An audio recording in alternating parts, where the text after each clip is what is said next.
Welcome to the Deep Dive, where we break down complex financial reports so you can see what's really driving the trends. Today, we are digging into the Q3 2025 results from Sea Limited. The consumer internet giant covering gaming, e-commerce, and fintech across Southeast Asia and Latin America. And our mission today is to test a very specific claim. The company says this quarter delivered strong and profitable growth. They're calling it Garena's, their gaming arm's strongest quarter since 2021, and a record quarter for Shopee. So the question is, how did all three of these very different businesses fire on all cylinders at the same time? And just to set the stage for you, we are looking at their unaudited financials from this November, comparing Q3 this year to Q3 last year. The real goal here is to see if their big strategic shift, prioritizing profitable, high-quality growth over just grabbing market share at any cost, we want to see if it's actually working. Okay, let's unpack that with the top-line numbers then. They really do signal a huge shift in performance.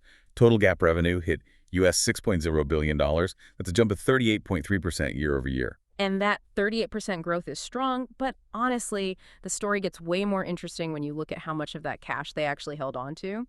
Their total gross profit was $2.6 billion, up nearly 40% YoY. That tells me they're getting much, much more efficient. And the real proof is in the net income, right? Yeah. US $375.0 million. You compare that to $153.3 million in Q3 of 2024. That's what, 144.6% increase. Yeah. The sheer scale of that pivot to profitability is what's so incredible. Well, that jump in net income tells us they finally found the operating leverage they've been searching for. You can see it clear as day in the operating income, which was $475.9 million. That's up 135% from last year. And for anyone less familiar, operating income is basically the profit from the core business itself. It proves the operations are fundamentally sound. And if we look at total adjusted EBITDA, which is a cleaner measure of cash flow, we see US $874.3 million. That's up over 67% year over year. Which just confirms it. The strategy of tightening the belt and focusing on efficiency, it's paying off big time. This gives them a really solid foundation for the long term. So let's dive into the biggest piece of that pie, Shopee, their e-commerce arm. What we're seeing here seems to be quality growth that's actually driving profits. Gross merchandise value, or GMV, hit US $32.2 billion, up about 28% year over year. Gross orders, same story, 3.6 billion. And the fact that they're now guiding for full-year GMV growth to be more than 25%, that tells me they have a very clear view of what's coming. But here's the key insight. The actual GAAP revenue for e-commerce, which hit $4.3 billion, it grew even faster than GMV. It was up almost 35%. That gap, that's the monetization story. Right. So how did they manage to squeeze more actual dollars out of the same volume of goods being sold? It was mostly driven by advertising. Ad revenue was up over 70%, and their ad take rate, which is the slice of GMV they keep, rose by more than 80 basis points. 70% is a huge jump for ad revenue. What does that tell you about the platform itself? It tells me sellers have incredible confidence in it. You don't increase your ad spend by that much unless you're seeing a fantastic return. We learned that the number of sellers using ads went up over 25%, and their average spend per seller jumped by over 40%. Shopee is becoming a must-have sales channel for them. And I'm guessing their tech investments are helping fuel that monetization. Absolutely. Their AI initiatives, particularly for search and recommendations, improved the purchase conversion rate by 10% year over year. So smarter algorithms are directly leading to more sales, which makes the platform more valuable for everyone. Let's talk geography for a second, because logistics are key to profit. In Brazil, their GMV growth beat the market, and crucially, they did it while maintaining a positive adjusted EBITDA. And that's so hard to do in a market as complex as Brazil. A big part of that was logistics. They cut the average delivery time by 2 days. That let them move up market. You saw Shopee Mall GMV, which sells higher value goods, more than double year over year. Moving upmarket like that usually costs a fortune in logistics.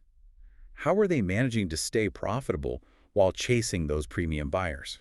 That's where the synergy across the company comes into play. They're innovating with lower cost, local solutions. Look at Taiwan, for example. They rolled out over 2,500 automated locker stores. That cut their cost per order by more than 30%. Those savings are essential, and they're often funded by cash from the gaming business, which we'll get to. And the result of all that smart growth and efficiency is the insane jump in e-commerce profitability. Shopee's adjusted EBITDA was US $186.1 million. Just a year ago, it was only $34.4 million. That one number really proves the whole strategy worked across both Asia and Brazil. Okay, so Shopee provided this massive monetized user base. Let's look at how their second engine, Money or digital financial services, used that audience to scale up lending. The revenue growth here is just immense. GAAP revenue was nearly $1 billion, US $989.9 million, up over 60% year over year. And the engine behind that revenue is lending. Their loans principal outstanding grew by $1 billion in a single quarter. It's now at $7.9 billion total. That's up almost 70% in 1 year. Okay, but whenever you see a loan book expand by nearly 70%, alarm bells start ringing about credit quality. Did they keep risk under control? And that right there is the most amazing part of the whole Money story.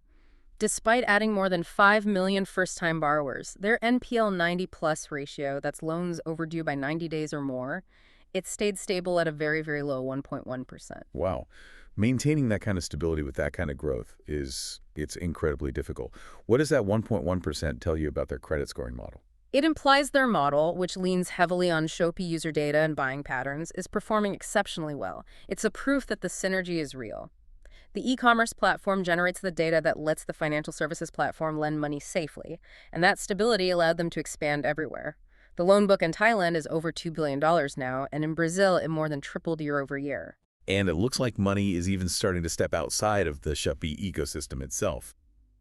The Shopee Pay Later portfolio grew over 300%.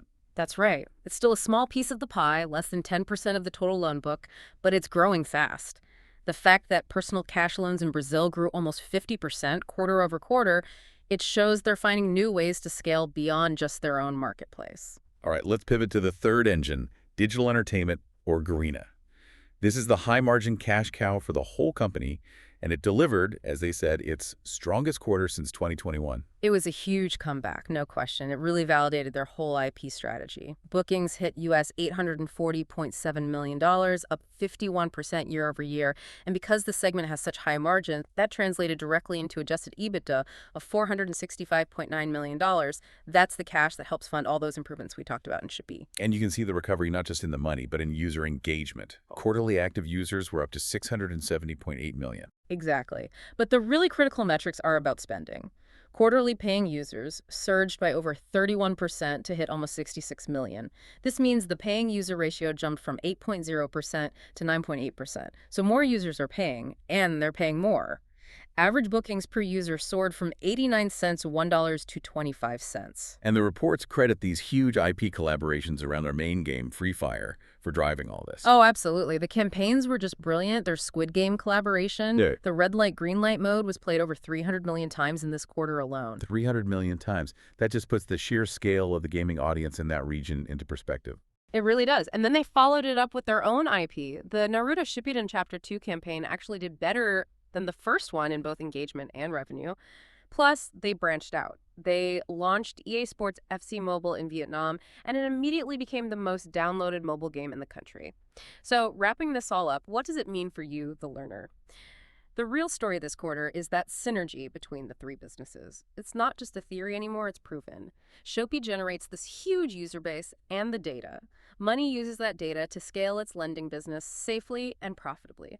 And at the same time, Garena is spinning off this incredible high-margin cash flow that pays for all the innovation and logistics improvements at Shopee. All three engines grew, and all three were profitable. It was, without a doubt, a success story across the board. Shopee got profitable by getting smarter with ads and AI. Money proved it could grow lending like crazy while keeping risk low, thanks to Shopee's data. And Garena pulled off a massive comeback with some really savvy IP deals. Which leaves me with a final thought for you to chew on. Given the incredible success Garena had with IP like Squid Game and Naruto, what potential is still untapped if they apply that same strategy, taking huge cultural moments, and cross-apply it to drive engagement and monetization on Shopee and Money? That's the question to explore.